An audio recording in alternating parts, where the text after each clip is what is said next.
말씀의 제목은 도우시는 하나님입니다. 도우시는 하나님. 여러분들 불임절이라고 하는 절기를 기억하십니까? 불임절. 사실 저희들에게는 매우 생소한 절기인데요. 이 불임절은 유대인들에게는 굉장히 아주 잘 지켜지는 인기 있는 그런 절기입니다. 보통 이 하나님께서 율법에 명시하는 세 가지 중요한 절기가 있어요. 하나는 유월절, 또 칠칠절, 또 초막절. 이 세 절기는 유대인들에게 하나님께서 율법을 통해서 반드시 지켜야 한다. 1년에 한 번씩은 성전에 가서 제사도 드리고 제물도 바치고 열과 성의를 지켜서 그 절기를 지켜야 한다 말씀을 하셨죠. 그러나 율법에 나와 있는 그런 절기는 아니지만 이 한우카와 더불어 유대인들이 정말 기쁨으로 즐기는 국가적인 명절이 바로 이 불임절입니다. 이 불임절의 기원을 우리가 좀 살펴보면 여러분들 그 에스더서를 읽어보시면 너무나도 잘 알 수가 있습니다. 페르시아의 총리 대신이었던 이 하만이라고 하는 사람이 있었죠. 근데 하만이라고 하는 사람이 행차를 하는데 이 모르드게라고 하는 사람이 자기에게 고개를 숙이지 않는 거예요. 몸을 굽혀서 자신에게 그렇게 절하지 않는 것입니다. 그래서 그것이 그의 마음 가운데 큰 원한이 돼가지고 모르드게뿐만 아니라 모든 유대인들을 다 멸절시킬 계획을 세우게 되죠. 그러나 하나님께서는 오히려 에스더 왕후를 사용하셔서 그런 악한 괴계를 꾸몄던 하만을 나무에 매달아 죽이시고 그리고 오히려 유대인들을 구원해 주셨던 것입니다. 이후로 유대인들은 이 슬픔을 기쁨으로 또 애통함을 기람으로 바꾸어 유대인들을 자신들을 도우셨던 그 하나님을 온전히 경배하며 또 이웃들과 함께 그 기쁨을 함께 나누는 그런 불임절로 지키게 되었다고 합니다. 이처럼 하나님은요, 하나님의 사람을 홀로 내버려 두지 않으십니다. 하나님은 하나님의 사람들을 늘 돌보시고 또 지키시고 위로하시고 또 함께 하시는 분이심을 여러분들 우리는 이 성경을 통해서 깨닫게 되는 것이죠. 오늘 본문 속에서도 하나님의 그러한 모습들이 고스란히 드러나 있음을 보게 됩니다. 하나님께서 이방의 이 사도로서 이방을 위한 전도의 그릇으로서 사용하시고자 했던 이 사도 바울을 하나님께서 어떻게 지키시고 또 당신의 뜻대로 그렇게 인도해 가시는가. 정말 예상할 수 없었던 신묘막측한 어떤 그런 방식으로 하나님의 사람들을 도우시고 또 그들과 함께 하시는 이 하나님의 모습을 우리 오늘 본문을 통해서 보게 되어지는 것입니다. 특별히 오늘 새벽에는 이 본문의 내용들을 중심으로 우리를 도우시는 그 하나님의 모습들, 그것을 보면서 이 위로와 또한 은혜가 될 수 있는 시간이 될 수 있길 바랍니다.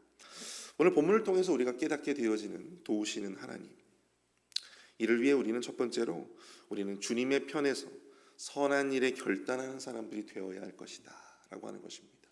주님의 편에서 선한 일에 결단하는 사람들이 되어야 한다. 어제 본문에서 이 사도 바울은 산헤드린 공의회라고 하는 곳에 서게 됩니다.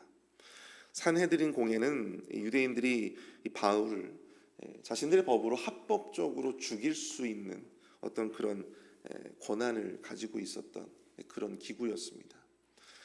물론 그들이 직접적으로 어떤 이 바울을 죽일 수 있는 권한은 없었지만 그들이 이 공회를 통해서 만장일치로 이 모든 그러한 내용들이 가하다라고 하는 어떤 그런 결론이 주어지게 된다면 그는 이 로마 총독에게 바울을 죽일 수 있는 것을 의뢰할 수 있었다라고 하는 사실이죠. 그렇게 합법적으로 이 바울을 제거할 수 있었던 첫 번째 기회, 그게 어떻게 되었습니까? 어제 우리 김준영 목사님께서 말씀을 전해주셨는데요. 이 지혜로운 사도 바울이 사두개인과 바리새인들의 사이의 어떤 이슈, 부활과 천사의 어떤 존재에 대한 이슈를 들고 나옵니다. 결국 이 천사와 부활을 부정하는 사두개인들, 그리고 이 천사와 부활을 인정하는 바리새인들 간에 서로 어떤 일들이 벌어집니까? 자중질환이 벌어지게 되었다고 하는 거예요. 합법적으로 바울을 죽일 수 있는 기회를 그것 때문에 날려버리게 되었습니다. 그래서 이 유대인들은요, 이 사도 바울을 제거하는 두 번째 기회를 모색을 하게 됩니다. 오늘 보면 12절과 13절인데요. 날이 새매 유대인들이 당을 지어 맹세하되 바울을 죽이기 전에는 먹지도 아니하고 마시지도 아니하겠다 하고 이같이 동맹한 자가 40여 명이더라. 이 열혈 유대인들의 맹세가 이어지게 됩니다. 바울을 죽이기 전에는 먹지도 아니하고 마시지도 않겠다. 여기서 이 맹세하다라고 번역된 아데네마티조라고 하는 이 단어는요, 저주하다라고 하는 의미를 가지고 있어요. 저주 아래로 가져오다, 저주하다라고 하는 의미를 가지고 있습니다. 그래서 사실 이 본문의 의미를 사실 원어적으로 해석을 해보면 바울을 죽이기 전에, 바울을 내가 죽이기 전에 내가 무엇이든지 먹고 마신다면 하나님이 나를 저주하셔도 좋다, 그런 의미를 담고 있는 것입니다. 바울을 죽이는데 매우 큰 확신과 또한 의욕을 가지고 있음을 보게 되는 것이죠. 게다가 그같이 맹세하고 당을 지은 숫자가 몇 명이래요? 40여 명이라고 합니다. 40명이 넘는 숫자로 우리가 이해를 해야 되는 것이죠. 이렇게나 많은 숫자의 유대인들이 이 사도 바울 하나를 잡겠다고, 사도 바울 하나를 제거하겠다고 그렇게 동맹을 맺고 또 당을 짓고 이렇게 하나님 앞에 자신을 저주해도 좋다, 내가 그 놈을 내가 죽이기 전까지는 내가 아무것도 먹고 마시지 않겠다. 본문을 읽으면서 뭐 그렇게까지, 뭐 이렇게까지 그런 맹세들과 당을 지어야 하는 것일까? 근데 여러분, 그들이 그렇게 간절하게, 그리고 그들이 아주 그렇게 아주 확신에 찬 결의로 그렇게 흉계를 꾸몄는데 어떻게 됐습니까? 어떻게 됐어요? 그 흉계가 지켜졌습니까? 지켜지지 않았죠. 무엇 때문입니까? 그들과는 다른 하나님의 다른 뜻이 있었기 때문에. 아무리 그들이 스스로 다짐하고 당을 짓고 흉계를 꾸며도 하나님은요, 그들과 다른 사도 바울을 향한 다른 뜻이 있었다라고 하는 것입니다. 사도행전 23장 11절, 우리 어제 본문의 내용인데요. 그날 밤에 주께서 바울 곁에 서서 이르시되 담대하라, 내가 예루살렘에서 나의 일을 증언한 것 같이 로마에서도 증언하여야 하리라 하시니라. 여러분, 이것이 바로 하나님께서 사도 바울에게 두신 하나님의 다른 뜻이었어요. 유대인들은 사도 바울을 어떻게든지 죽여 없애려고 했지만 하나님은 그들과 다른 뜻을 가지고 있었다는 겁니다.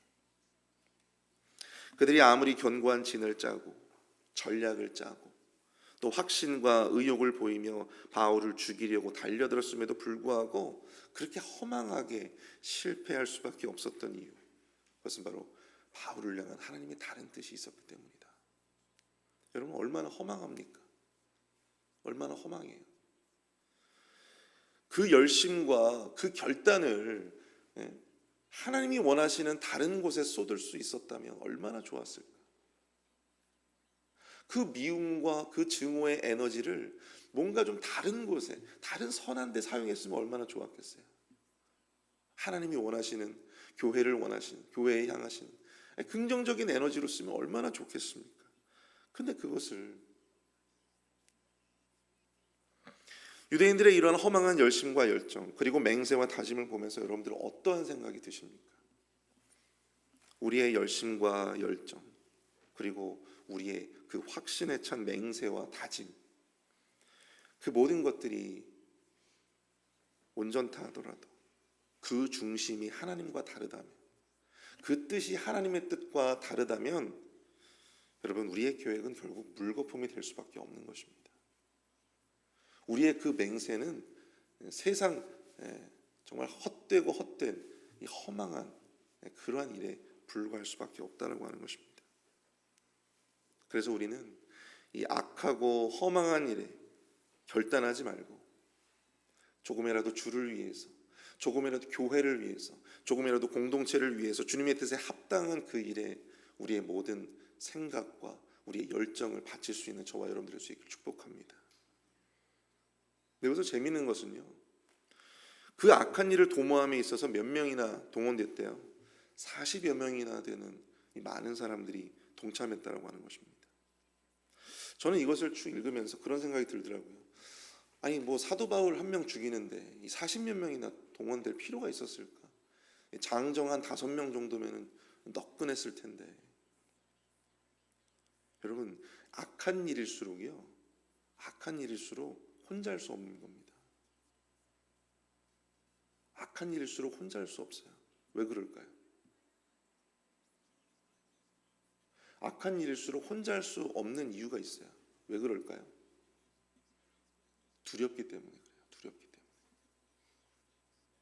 악한 일일수록, 그리고 자기 스스로도 그것이 악한 일인지 알거든요.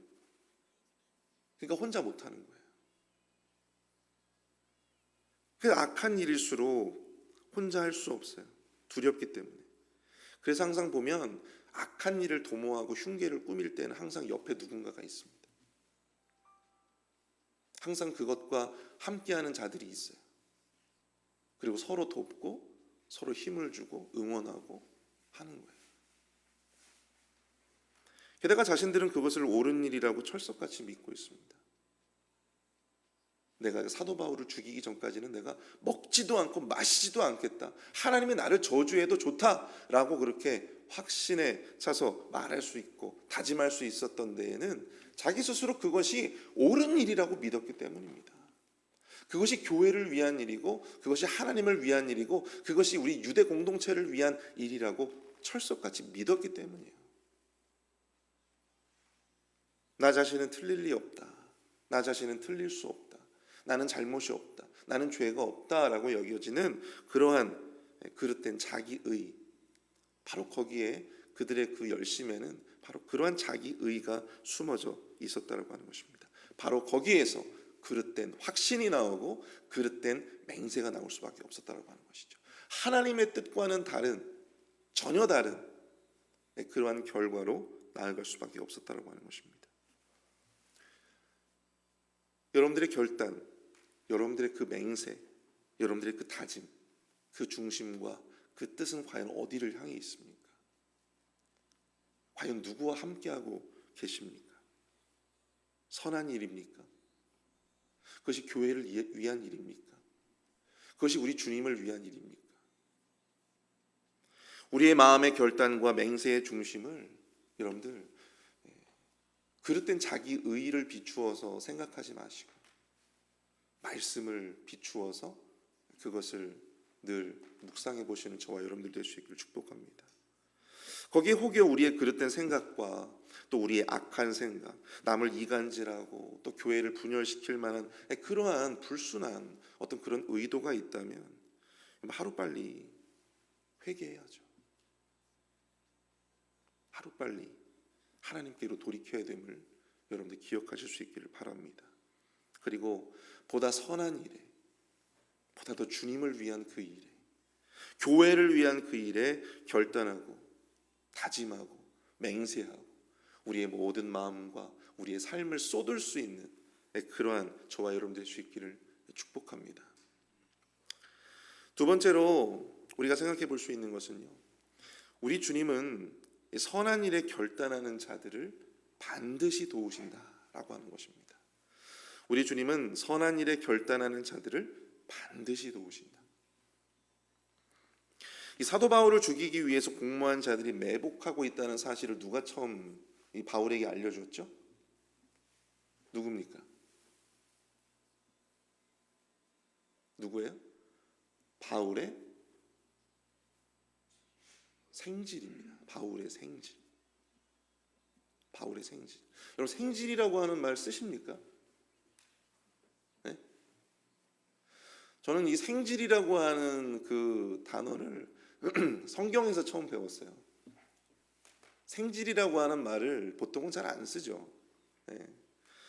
이 생질이라고 하는 이 의미가 누이의 아들을 의미한다고 합니다. 누이의 아들. 네. 조카죠, 조카. 근데 여러분, 바울에게 누이가 있었어요? 없었습니까? 여러분, 바울에게 누이가 있었는지 저는 처음 알았어요. 네. 사실 성경에 드러나지 않잖아요. 성경 그 어디에도 나오지 않았던 인물이 나타나서 지금 이 사도 바울을 돕고 있는 것입니다. 뿐만 아니라 이 로마의 천부장은 바울의 생질이 전하는 그 말, 바울에게 처음 그 생질이 와서 당신을 지금 죽이려고 결단한 사람들이 40여 명이나 된다, 큰일 났다. 바울이 그를 천부장에게로 이제 인도해 줍니다. 천부장이 근데 그 생질의 말을 다 들었어요. 근데 여러분, 사실 이 죄수의 어떤 그 생질의 말까지 그렇게 굳이 들어야 하는 어떤 그런 자리에 있는 사람이 아니잖아요. 그렇게 한가한 사람이 아니지 않습니까? 이 천부장이라는 사람이. 사실 무시해버릴 수도 있었던 정보였지만, 여러분, 천부장은요, 이 정보를, 그 사람을 무시하지 않고 그가 했던 말들을 믿어줬다라고 하는 사실이죠. 천부장이 바울을 위해서 이런 조치를 취해줍니다. 바울을 낮이 아니라 밤에 가이사랴로 이동시켰다라고 하는 것이죠.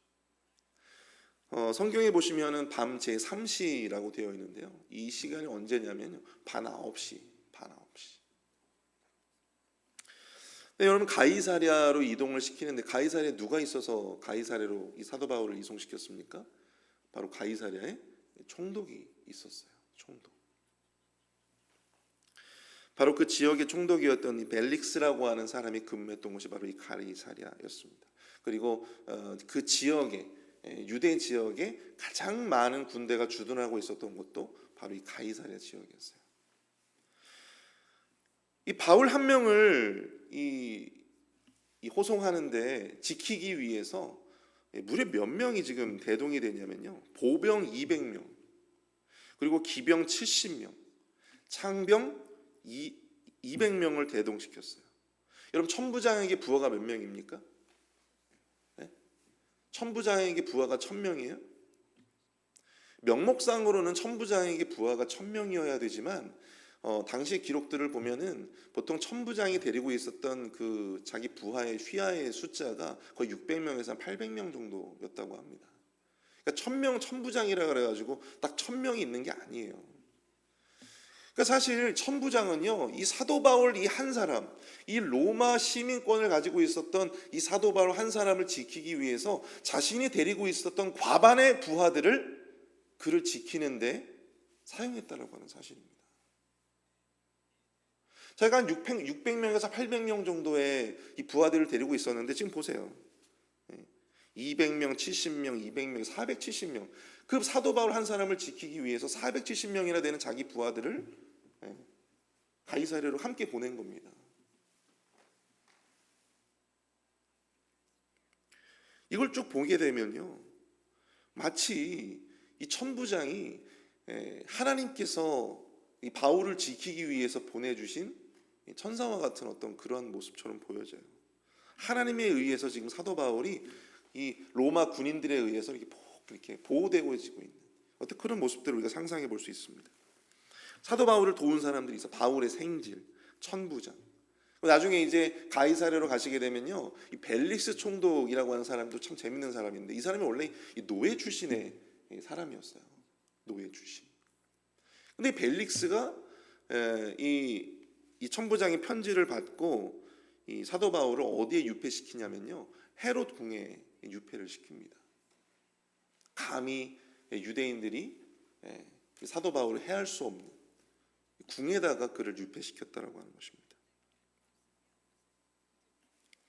뜻밖의 사람들을 통해서 하나님은 사도 바울을 보호해 주시고, 하나님의 뜻대로 그가 하나님의 뜻대로 이 바울이 나아갈 수 있는, 로마로 나아가야 하는 그 하나님의 뜻대로 이 바울을 지키시고 인도하셨음을 우리가 볼 수 있게 된다라고 하는 사실입니다. 고린도전서 10장 13절을 한번 보시면, 사람이 감당할 시험 밖에는 너희가 당한 것이 없나니 오직 하나님은 미쁘사 너희가 감당하지 못할 시험 당함을 허락하지 아니하시고 시험 당할 즈음에 또한 피할 길을 내사 너희로 능히 감당하게 하시느니라. 아멘. 여러분, 하나님께서는요, 우리에게 감당치 못할 시험을 주시지도 않는다고 합니다. 그리고 시험을 당할 때 늘 피할 길을 내시고 우리로 하여금 그 시험들을, 그 고난들을 감당케 하실 것이다. 하나님은 당신의 자녀들을요 홀로 내버려 두지 않으십니다. 그는 우리의 방식이 아니라, 우리가 생각하는 때가 아니라 당신의 방식과 당신의 때에 반드시 우리를 도우시고 피하게 하시는 분이심을 여러분들 믿으실 수 있기를 바랍니다.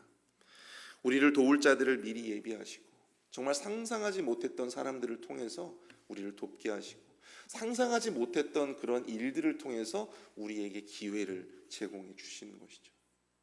여러분, 요셉을 한번 생각해 보세요. 요셉이 형들에게 배신당해가지고 그렇게 애굽의 노예로 팔려가게 되었는데, 여러분, 그 애굽 땅이 그에게 기회의 땅이 되리라고 여러분 요셉이 생각이나 했겠습니까? 그곳에서 자신이 이 총리 대신이 될 거라고 상상이나 해봤겠어요? 그러지 않았겠죠. 상상하지 못했던 자들로, 사람들로, 상상하지 못했던 사건들을 통해서 하나님은 우리를 위해서 길을 여시는 분이십니다. 제가 이 달라스의 세미한 교회에서 사역을 하게 되었었는데요. 제가 공부했던 그 학교가 캔자스시티에 있었어요. 그래서 인턴십 프로그램이 있다라고 하는 이야기를 듣고 제가 이제 그 교회에 지원을 했었어요. 그래서 뭐 우여곡절 끝에 인터뷰도 보고, 그래서 결국에는 이제 그곳에서 사역을 이제 할 수 있게 되었는데, 저는 이제 정식적인 신분은 이제 인턴이었습니다. 인턴 사역자로 그곳에 이제 부임을 한 거였어요. 근데 인턴 사역자는요, 그 교회에서 한 3개월을 있어야 합니다. 기본. 그리고 3개월이 지나면 이제 그 교회에서 정식 사역자가 되느냐 안 되느냐를 판단하게 되어 있었어요. 근데 저와 이제 함께 이제 같이 부임했던 목사님이 계셨는데, 근데 저와 그 목사님께서 함께 부임해서 이제 그곳에서 이제 사역을 이제 하려고 정말 부푼 꿈과 기대를 가지고 그곳에 이제 부임을 했었거든요. 근데 첫 주가 지나도, 두 번째 주가 지나도, 또 세 번째 주가 지나도 아무도 저를 어디로 데려가시는 분들이 없는 거예요. 주일날 교회는 나왔어요. 인사도 했어요. 인턴 사역자로 부임을 해왔다. 그런데 제가 어디에 가서 이게 사역할 수 있는 그런 장소가 없는 거예요.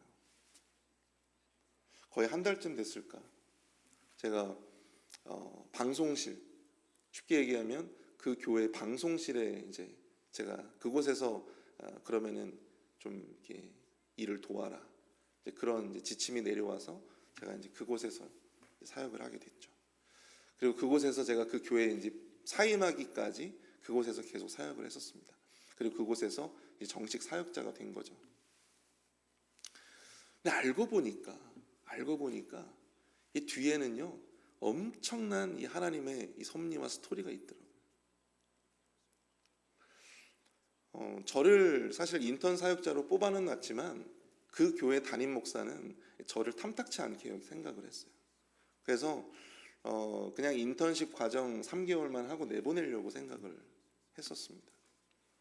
근데 여러분, 저는 캔자스시티에서 지금 달라스까지 이사를 온 거잖아요. 그 교회에서 사역을 하려고 무려 9시간이나 걸리는 그곳을.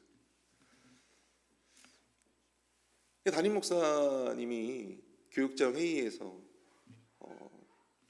저 사람은 아닌 것 같다, 그렇게 그런 이제 말들을 하니까 그 어느 누구도 저와 함께 이제 사역을 하겠다라고 이야기하는 사람이 없는 거예요. 근데 그 교회 시스템이 어떤 시스템이냐면, 거기에는 이제 총괄 목사들이 있어요. 큰 교회다 보니까 한 4-5명의 총괄 목사들이 있습니다. 그 사람들이 뭐 예배, 사역, 그다음에 뭐 찬양, 그다음 뭐 이 새가족, 이 모든 사역의 부분을 이제 총괄 목사들하고 협의를 해요. 그러니까 그들 안에서 만장일치로 결정을 짓습니다. 누구 하나라도 반대하면요, 그 일이 진행이 안 되는 거예요. 담임 목사님이 저에 대한 어떤 반대하는 그런 마음들이 있었어요. 저 사람 싫다. 그러니까 아무도 총괄 목사님도 그 어느 누구도 저하고 함께 사역을 해서 저를 정식 사역자로 만들어주겠다라고 한 사람이 없었던 거예요. 근데 그 가운데 딱 한 명, 방송실과 이 방송 사역을 주관하고 있었던 한 그 총괄 목사님께서 저를 그럼 제가 저 목사님하고 같이 사역을 하겠다고. 근데 알고 보니까 근데 제가 사실은 그 목사님을 별로 좋아하지 않았었거든요. 인터뷰를 하는데 계속 저에게 막 날카로운 질문들을 던지시는 거예요. 공격적으로. 그래가지고 저분하고는 좀 같이 사역을 하기가 싫은데 안 엮였으면 좋겠는데 이런 생각들이 막 들었었어요. 그런데 그분만이 저를 픽업을 했어요. 그분만이 저를 선택을 했습니다. 그래서 제가 그곳에서 비록 짧은 기간이지만 그곳에서 어찌됐든 그분 덕택에 정식 사역자로 사역을 할 수가 있게 된 거예요.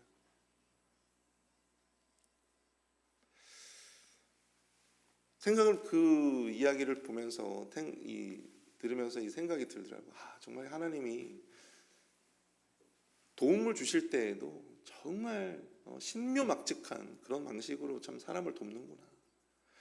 내가 그렇게 마음에 들어하지 않고 또 저 사람하고는 좀 안 엮였으면 좋겠다라고 생각되어지는 그 사람이 오히려 나를 굉장히 마음에 들어했고 또 굉장히 저와 함께 사역을 해보고 싶어 했던 그런 목사님이었더라고요. 지금은 너무나도 제가 가끔씩 연락도 드리고 또 너무나도 좋은 관계를 유지하고 있습니다.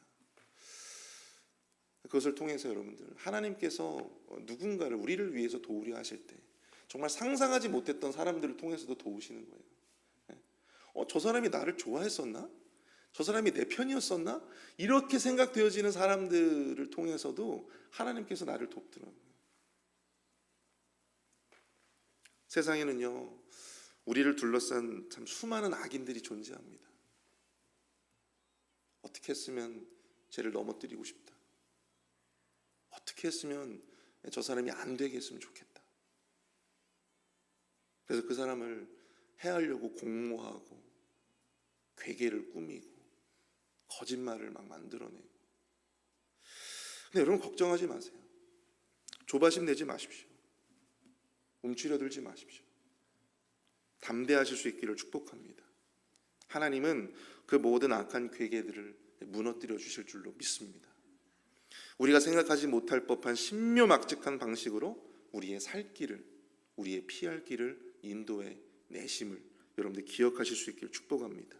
우리가 감히 상상하지 못했던, 생각하지 못했던 사람들을 통해서 또 사건들을 통해서 우리를 더욱더 높이시고 또 우리에게 더욱더 큰 축복으로 인도해 주실 것입니다.